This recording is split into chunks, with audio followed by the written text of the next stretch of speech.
The autumn leaves danced on the wooden platform as the train pulled away, leaving behind a cloud of steam and the scent of coal smoke.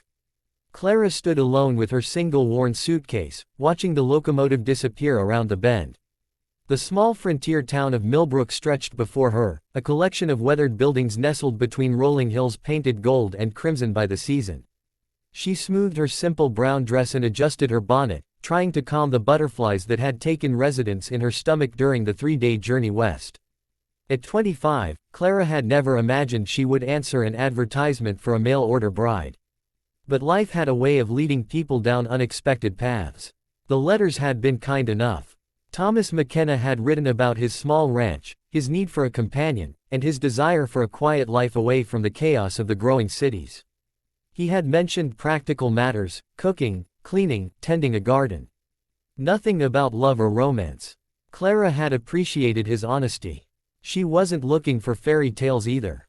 What Thomas hadn't mentioned in his letters was Emma.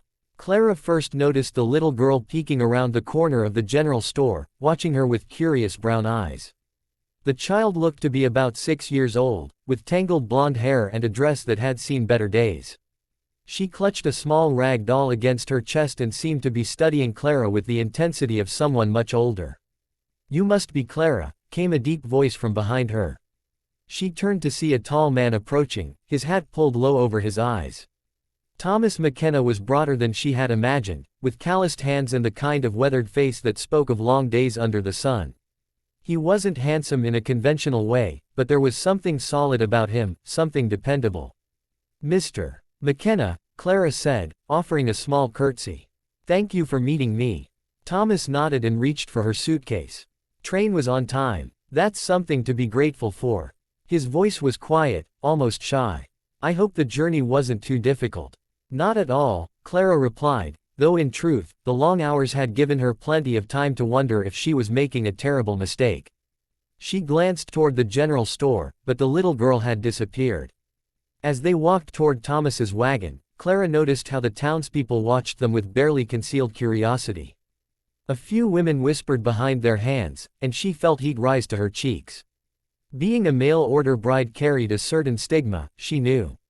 People would assume things about her character, her circumstances, her desperation. The wagon ride to Thomas's ranch passed mostly in silence.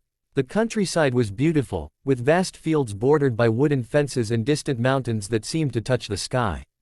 Clara found herself relaxing despite her nervousness.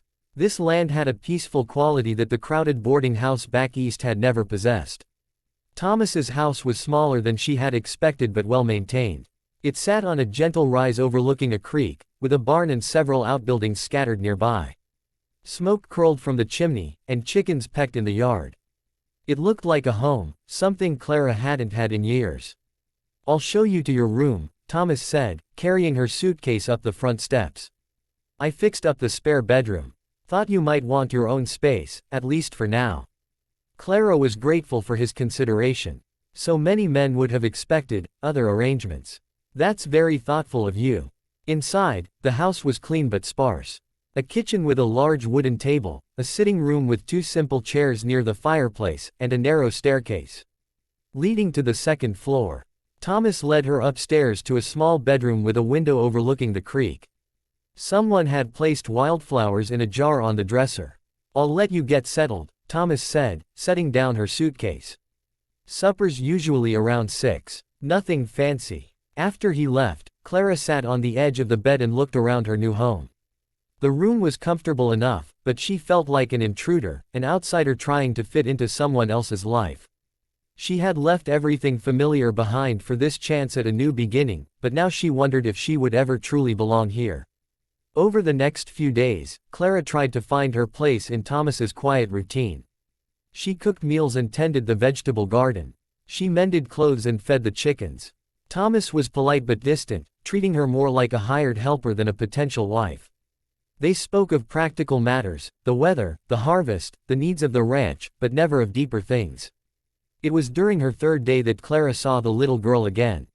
She was hanging laundry on the line behind the house when she noticed a small figure watching her from the edge of the woods. The same blonde-haired child from town stood partially hidden behind a large oak tree, still clutching her rag doll. "Hello there," Clara called gently, not wanting to frighten her away. The girl stepped back but didn't run. Clara continued hanging sheets on the line, stealing glances at her small observer. After a few minutes, the child moved closer, still staying at a safe distance. "That's a beautiful doll," Clara said, gesturing toward the toy. "What's her name?" The little girl looked down at the doll, then back at Clara. "Rosie," she whispered, her voice barely audible. "Rosie is a lovely name. I'm Clara. What's yours?" "Emma." The word came out stronger this time. "Emma." Clara's heart skipped as pieces began to fall into place. This must be Thomas's daughter, though he had never mentioned having a child. Why would he keep such an important detail from his letters? "Would you like to help me with the laundry, Emma?" Clara asked, keeping her voice gentle and non-threatening. The little girl hesitated, then took a few tentative steps forward. She was thin, Clara noticed, and her clothes were clean but patched in several places. Her hair looked as though it had been cut with a dull knife, uneven and choppy. Emma helped Clara pin the remaining sheets to the line, standing on her tiptoes to reach the lower sections. They worked in comfortable silence, and Clara found herself wondering about this quiet child who seemed to drift like a ghost around the edges of the ranch. That evening at supper, Clara decided to ask Thomas about Emma directly. "I met a little girl today. Emma. She helped me with the laundry." Thomas's fork paused halfway to his mouth. His expression darkened, and he set down his utensil with deliberate care. "Emma shouldn't be bothering you," he said quietly.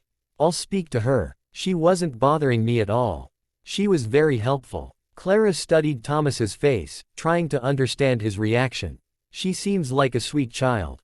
"Emma," Thomas began, then stopped. He pushed his chair back from the table and walked to the window, staring out at the gathering dusk. "Emma's not my daughter." Clara waited, sensing there was more to the story. "Her mother was my late wife's sister," Thomas continued, his voice heavy. "Sarah came here when Mary died, brought Emma with her. Sarah was troubled, drank too much, couldn't care for the child proper. She disappeared one night about 6 months ago. Just left Emma behind." The pieces of the puzzle began forming a clearer picture. "So Emma lives here with you?" "In the barn loft. I fixed it up. Made it warm and dry. But a man alone with a young girl, people talk. They think." He turned from the window, his face pained. "They think things that aren't true. That's part of why I wrote to you. Thought maybe if I had a wife, folks might stop their gossip." Clara felt something shift inside her chest, a protective warmth she hadn't expected. "Where does Emma eat her meals?" "I leave food for her. She comes and goes as she pleases." "And her schooling?" Thomas looked uncomfortable. "The teacher says she can't attend regular not without proper guardianship papers." "And I'm not. I never legally." "She's not legally your ward," Clara finished. "No. And I don't know how to go about making it so. Sarah never married Emma's father, far as I know. The child has no official family." That night, Clara lay in her narrow bed thinking about Emma, a little girl living in a barn loft, eating meals alone, watching life from the edges. No wonder the child seemed so watchful, so careful. She was surviving on scraps of kindness in a world that had labeled her unwanted. The next morning, Clara took breakfast to the barn. She climbed the wooden ladder to the loft and found Emma sitting on a makeshift bed, brushing her doll's yarn hair. "I thought you might like some company while you eat," Clara said, settling cross-legged on the floor with a basket of warm biscuits and jam. Emma's eyes widened with surprise, but she accepted the food gratefully. Clara noticed how the child ate, quickly, as though someone might take the meal away at any moment. "This is a nice space," Clara said, looking around the loft. Thomas had indeed made it comfortable, with blankets and a small table, even a few books. But it was still a barn, and no child should have to live alone in a barn. "Uncle Thomas is kind to me," Emma said, as if reading Clara's thoughts. "I'm sure he is. But wouldn't you like to live in the house? Have your own real room?" Emma shook her head quickly. "People don't want me in their houses. Mama said so. She said I was too much trouble." Clara's heart broke a little more with each word. She reached out slowly and touched Emma's hand. "Your mama was wrong, sweetheart. You're not too much trouble at all." Over the following weeks, Clara made it her quiet mission to include Emma in the daily life of the ranch.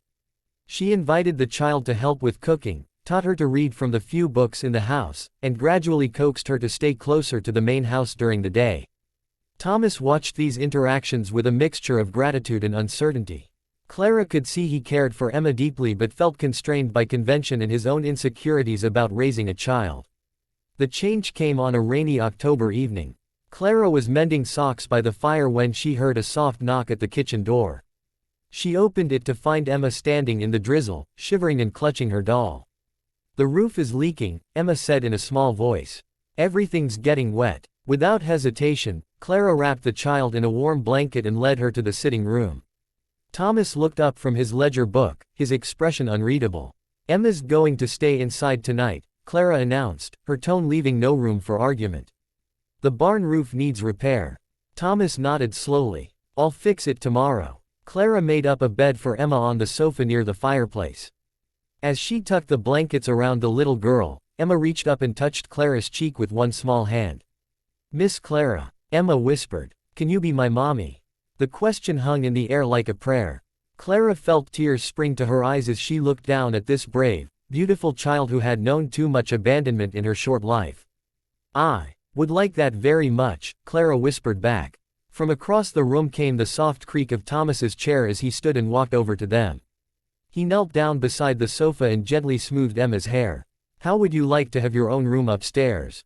he asked quietly. "Right next to Miss Clara's." Emma's face lit up with a joy so pure it took Clara's breath away. "Really? I could live in the house." "Really," Thomas confirmed. He looked up at Clara, and she saw something new in his eyes, not just gratitude but genuine warmth. "We'll all live in the house. As a family." The next morning, Thomas rode into town to speak with the lawyer about adoption papers. Clara and Emma spent the day moving the child's few possessions from the barn loft to the small room at the end of the upstairs hall. Emma marveled at having a real window, a real bed, a real place that was entirely her own. As autumn deepened into winter, the three of them settled into new rhythms. Emma started school, walking the mile to town each morning with her lunch pail and slate. Clara taught her to cook and sew, while Thomas showed her how to care for the animals and mend fences. But more than the practical lessons, they were all learning something more precious: how to be a family.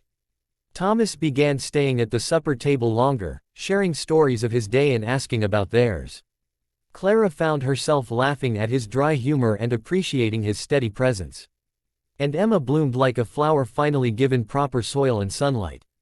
The legal adoption was finalized on a snowy December day. The three of them stood before Judge Harrison in the courthouse, Emma wearing a new blue dress that Clara had sewn for the occasion. When the judge declared Emma officially part of the McKenna family, the little girl threw her arms around both Thomas and Clara, tears of happiness streaming down her face. That evening, as they sat before the fire in their warm house, Emma curled up between her new parents with Rosie in her arms. Clara reflected on the unexpected turns her life had taken. She had come west as a mail-order bride, expecting nothing more than a practical arrangement. Instead, she had found something she hadn't dared to dream of: a real family, bound not by blood but by choice and love. Thomas reached over and took Clara's hand, squeezing it gently. In his eyes, she saw the same wonder she felt in her own heart. They had all been unwanted once: she, a spinster with no prospects; he, a widowed rancher struggling alone; Emma, an abandoned child with no official family. But somehow, in coming together, they had created exactly what each of them needed most. Outside, snow fell softly on the peaceful ranch, covering the world in pristine white.